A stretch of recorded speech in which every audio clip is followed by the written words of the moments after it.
everyone, ready for another deep dive. Today we're tackling something that's super relevant to, well, pretty much everyone, the digital divide. Oh, yeah, definitely a big one. And it's not just about, having the latest phone or the fastest internet speed. Right. It's about this gap between those who have the access and the skills and the opportunities to really thrive in this digital world and those who don't.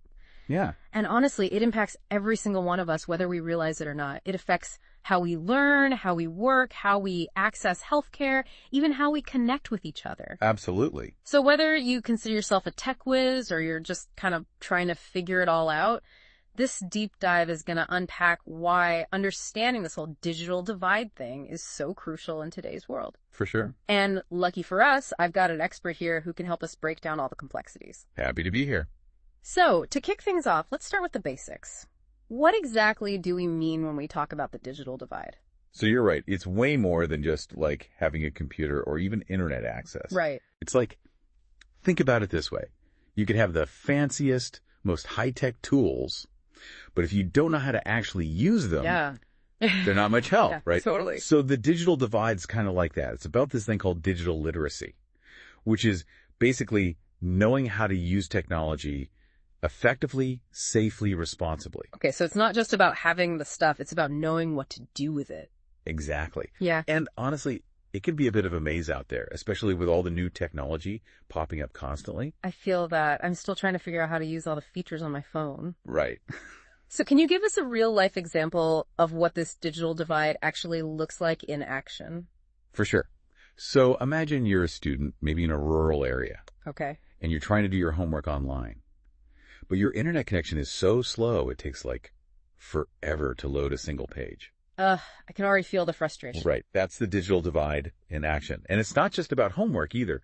What if you need to, see a doctor, but you live in a remote area? Telemedicine could be like a game changer in those situations. Totally. But not if you can't get a decent connection. That makes sense. There was a study recently that found that rural areas get broadband speeds that are, on average, 25% slower than what's even considered the minimum for, like, decent online access. Wow, 25% slower. That's a huge difference. It is. I mean, no wonder we're talking about this as a divide. It's a real gap. Yeah. And it had some pretty serious consequences. Oh, for sure. We're not just talking about, missing out on the latest TikTok dance. Right. This is affecting people's education, their healthcare, their job opportunities. You're spot on. It's in every corner of modern life now. Think about applying for jobs. Almost all of that is online these days. True. Or even just keeping in touch with family and friends who live far away. Right. If you don't have reliable access to the internet and the skills to use it. You're kind of cut off. Exactly. It's making me think about all these amazing new technologies that are constantly emerging, like AI and automation. On one hand, it's super exciting, all the possibilities, right? But on the other hand, I can't help but worry about those who might get left behind. It's like a double-edged sword, Definitely. Technology can create some awesome opportunities, but it can also disrupt entire industries. Yeah. And it can require people to develop totally new skills, maybe skills they never even thought about needing before. It's like we're being pushed forward, but the ground is shaking under our feet at the same time. Yeah, kinda. So how do we navigate this crazy, fast-paced world without leaving people behind in the dust? That's the big question, right? Yeah. We have to make sure that everyone has the tools and the knowledge to adapt and succeed. Yeah. No matter what changes technology throws our way. So what does that look like in practice? Well, it means prioritizing things like digital literacy programs, the ones we were talking about earlier. Programs that teach those essential tech skills. Yeah. It means making sure everyone has access to affordable internet. Yeah. And it also means creating a culture where learning new things is encouraged, celebrated, not something people are afraid of. I like that. It's about empowering people to use tech in a way that actually benefits their lives. Exactly. Not just giving them a device and saying, good luck. Right. And speaking of this constantly changing world of tech, I can't help but think about social media. Oh, yeah. Huge one. It's such a powerful force, connecting people, giving a voice to people who might not have been heard otherwise. For sure. But it's not all sunshine and rainbows, is it? Definitely not. Social media is another great example of that double-edged sword we were talking about. How so? Well, on one hand, it's a platform for sharing ideas, for activism, for connecting with people all over the world. Right. But on the other hand, it can be a breeding ground for misinformation, for division, even for exploitation. That's so interesting how it can be both a bridge and a barrier at the same time. What are some of the downsides of social media that we should be aware of? Well, think about how algorithms shape what you see online. Oh, okay. They can create these echo chambers where you're only exposed to information that reinforces your existing beliefs. Oh, yeah. Which can lead to polarization, a lack of understanding between people with different viewpoints. That makes sense. And let's be honest, sometimes it feels like social media is designed to keep us hooked, scrolling for hours. Oh, absolutely. And that can be detrimental to our mental well-being. Yeah, for sure. Especially for younger people who've grown up with it. It's a lot to think about. I mean, with all this talk about the digital divide, the impact of technology, it's easy to feel kind of overwhelmed. It is. So I want to ask you and everyone listening, how do you navigate the complexities of social media? What steps do you take to use it responsibly to protect your own mental health? Those are important questions. Things we all need to be thinking about. Definitely. But while we're pondering those, let's shift gears a bit and talk about solutions. So is bridging this digital divide even possible? Or are we kind of fighting a losing battle here? It can feel daunting, for sure. Yeah. But I think bridging the gap is absolutely possible. Okay. It might not be as daunting as it seems, as long as we're smart and strategic about it. So it's not just about, throwing more technology at the problem. Right. It's about creating a more equitable and inclusive digital landscape. Okay. One where everyone has a real chance to thrive. So what are some, practical steps we can take? Where do we even begin? One of the most crucial steps is investing in those digital literacy programs. Yeah. The ones we talked about earlier. Okay. Imagine if everyone had the skills to not just use technology, but to really understand it. How to evaluate information online, how to protect their privacy, even how to use tech to solve problems or express themselves creatively. I see what you mean. It's about empowerment, not just handing someone a device and hoping for the best. Sure, What else? What else can we do to make a real difference here? We can't ignore the issue of access. Expanding access to affordable internet and devices is absolutely essential. Yeah. We need big solutions like policy changes that prioritize broadband expansion, especially in those underserved areas. Yeah.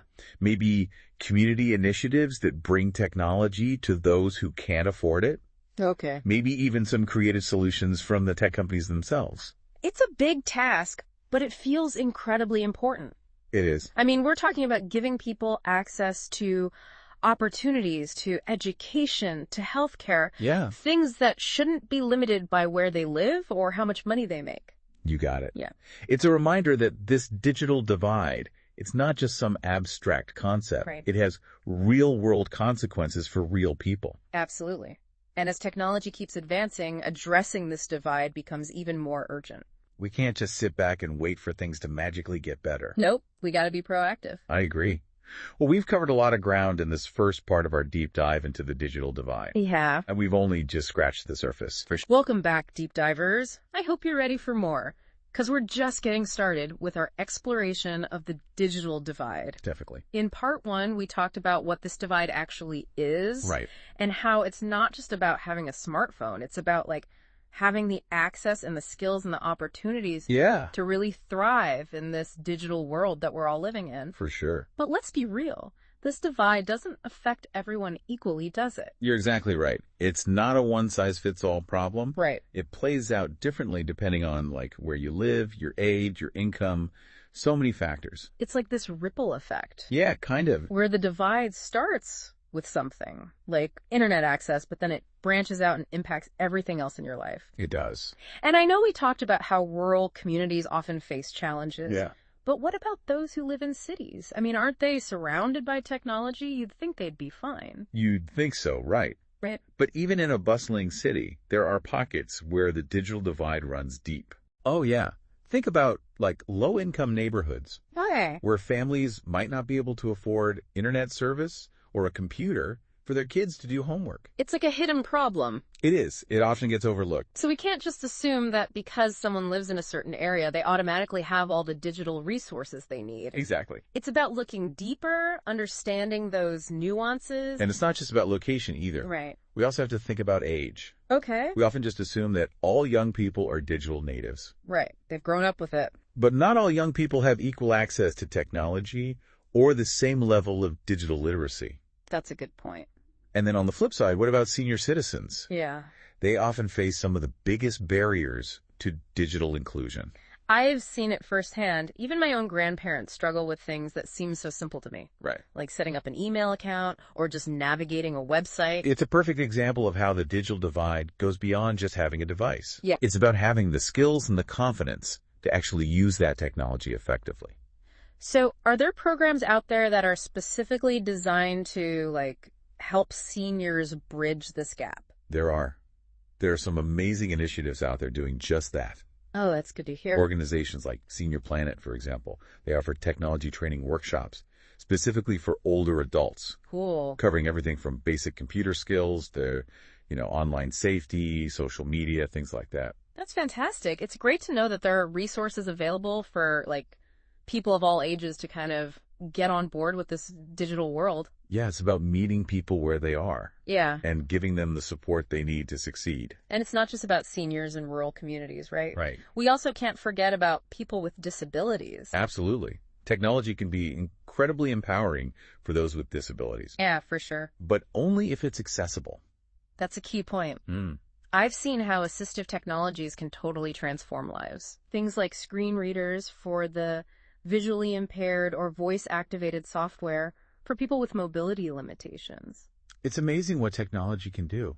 It is, but what happens when those technologies aren't affordable or user-friendly? It creates another layer of exclusion. Right. We need to make sure that all technologies are designed with accessibility in mind. Okay. From the very beginning. And that includes everything. Websites, mobile apps, even the physical devices themselves. I've heard of the term universal design being used in this context. Yeah, great term. Can you explain what that means? So universal design is basically creating products and environments that are usable by everyone. Okay. Regardless of their abilities or disabilities. I see. Think about, like, curb cuts on sidewalks. Okay. They were originally designed for people in wheelchairs. Right. But they end up benefiting everyone. Parents pushing strollers, delivering people with hand carts, even someone with a suitcase. I get it. So it's about designing things that are inclusive from the start rather than trying to, like, add accessibility as an afterthought. You got it. And that same principle applies to the digital world. Absolutely. We need to be thinking about universal design when we're talking about website navigation, the development of new technologies, all of it. All of it. I'm sensing a theme here. What's that? It's about recognizing that the digital world is not a monolith. Right. Different people have different needs and different challenges when it comes to technology. 100%. And that's why these conversations are so important, Raising awareness, working towards solutions that are inclusive and equitable. Yeah. We can't just assume that everyone has equal access and opportunity. We have to actively create a digital world that works for everyone. It's like we're building a digital city, and we need to make sure it has ramps and elevators and accessible pathways for everyone to participate. I love that analogy. And just like in a physical city, we need a diverse group of people involved in, like, the design and the construction of our digital world. Exactly. That's why representation in the tech industry is so important. It is. Because if the people creating the technology don't reflect the diversity of our society, Yeah. we're more likely to end up with solutions that exclude certain groups. And those excluded groups are often the ones who stand to benefit the most from technology. Right, like using tech to solve problems that specifically affect them. Think about the potential for, like, mobile banking to empower women in developing countries. Yeah. Or how telemedicine can bring healthcare to remote communities. It's powerful when technology is truly accessible and inclusive. It is. It's a reminder that technology is a tool, and like any tool, it can be used for good or for bad. Right. It's up to us to make sure we're using it to create a more equitable and just world. That leads perfectly into something I wanted to ask you about. We've talked about the challenges and the potential solutions and the impact on different communities, but what about the ethical considerations of all this? I mean, as technology advances at this crazy speed, are we keeping up with the ethical implications? That's a huge question. It is. And it's one we definitely need to be asking ourselves. Yeah. From AI to data privacy to the future of work, there are so many ethical dilemmas we need to grapple with. And those are exactly the kind of thought-provoking conversations I want to have. Let's do it. So join us for part 3 as we explore this ethical landscape of the digital age. Sounds good. Okay, deep divers, are you ready to wrap up our exploration of the digital divide? I'm ready. We've talked about what it is, how it impacts different communities, but now I want to get into something that's been on my mind a lot lately, the ethics of it all. Yeah, that's a critical piece of the puzzle for sure. As technology keeps advancing, are we putting up any guardrails? That's the question, isn't it? Yeah. Are we thinking about who might get left behind or even harmed along the way? Exactly. Yeah. One of the biggest ethical concerns is the potential for bias in algorithms.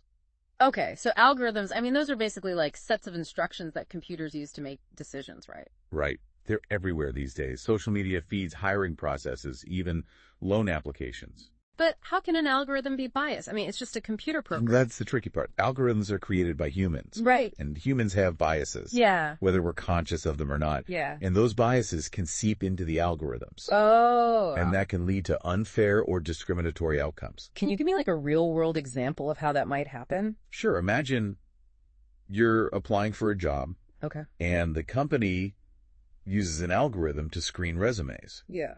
But that algorithm was trained on data from a predominantly male workforce. Okay. As a result, it might unintentionally favor male candidates over equally qualified female candidates. Yeah, wow. I never even thought about it that way. So it's like the biases we have in the real world are being programmed into the digital world. That's the danger. Yeah. And it's not just limited to gender bias either. Algorithms can perpetuate racial bias, ageism, discrimination based on socioeconomic status, you name it. So what can we do about it? How do we make sure these algorithms are actually fair? Well, it's a multifaceted challenge for sure, but there are things we can do.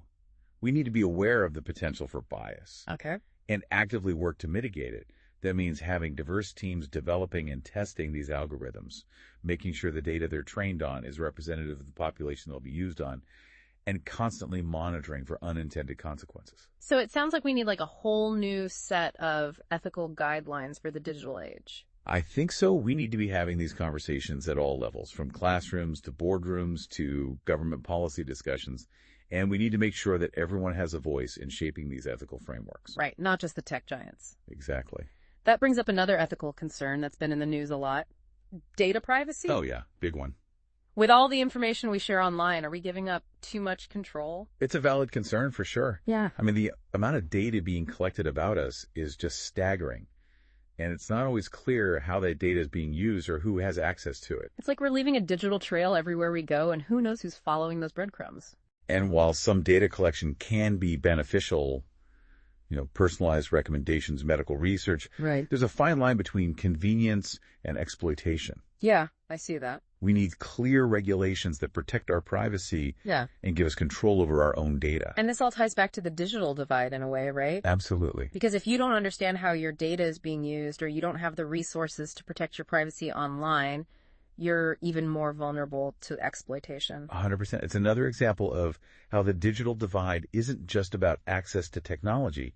It's about access to knowledge, power, and control in a digital world. It feels like we're at this crossroads. We have all this incredible technology at our fingertips, but we need to figure out how to use it ethically, responsibly, in a way that benefits everyone, not just a select few. We're facing some big questions, and there are no easy answers. But I'm hopeful that by having these conversations and working together, we can create a digital future that's both innovative and just. This whole deep dive has been so eye-opening. We've explored the challenges, the potential solutions, the impact on different communities, and now the ethical dilemmas. It's been quite a journey. It really has, and it's just the beginning. That's for sure. The digital divide is complex, but it's something we can't ignore. I hope this deep dive has sparked some curiosity, got you thinking about your own relationship with technology and how you can contribute to creating a more equitable digital world. I hope so, too. Any final thoughts before we wrap up? Just the digital world is still being shaped. It's up to all of us to ensure it reflects the values of fairness, accessibility, and opportunity for everyone. So what role will you play? That's a powerful question for us all to consider. Thanks for joining us on this deep dive into the digital divide. Until next time, keep exploring, keep questioning, and keep pushing for a better digital future for everyone.